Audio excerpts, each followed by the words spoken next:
អ្នករៀនម្នាក់នេះប៊ីនឹងស្លាប់ព្រោះតែគាត់ទប់ផោមពេលនៅជាមួយគូស្នេហ៍របស់នាង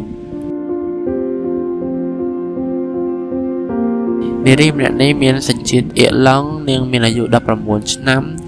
នាងមានឈ្មោះថាការ៉ាក្លាកដែលស្ទើរតែបាត់បង់ជីវិតដោយសារតែការទប់ផោមរបស់នាងនៅក្នុងឆ្នាំ2022នាងត្រូវបាននាំទៅមន្ទីរពេទ្យយ៉ាងលឿនបន្ទាប់ពីការត្អូញត្អែររបស់នាងថានាងចុកពោះយ៉ាងខ្លាំងដល់ថ្នាំមិនអាចឈរនិងស៊ូទ្រាំបាន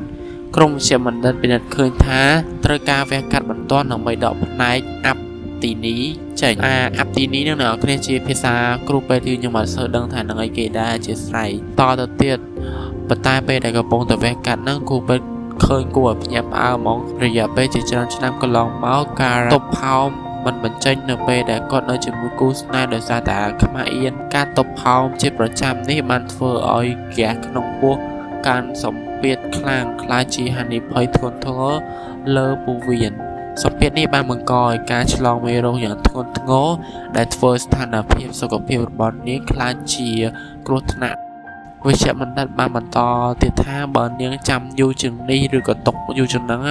មេរោគនោះអាចនាំឲ្យពោះវៀនផ្ទុះឬឆ្លងរាលដាលទៅគ្រប់សារពាង្គកាយរបស់គាត់អាចបណ្ដាលឲ្យគាត់ស្លាប់ពិតប្រាកដមែនករណីប្លែកៗនេះបានក្លាយជាប្រធានបទពេញបណ្ដាញសង្គមដែលបង្រៀនឲ្យអ្នកទាំងអស់គ្នាដឹងថាខ្លួនប្រាណរបស់យើងរចនាឡើងមិនមែនដើម្បីទប់អ្វីៗគ្រប់យ៉ាងនោះទេការបញ្ចេញអ្វីៗដែលខ្លួនប្រាណត្រូវបញ្ចេញគឺអាចសង្គ្រោះជីវិតអ្នកបានផងដែររឿងរបស់នាងមិនមែនជាការលេងសើចនោះទេតែវាជាសារប្រាប់អ្នកទាំងអស់គ្នាឲ្យដឹងថា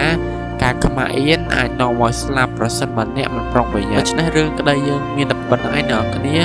ជួបខ្ញុំម្ដងទៀតនៅវីដេអូក្រោយបាយបាយ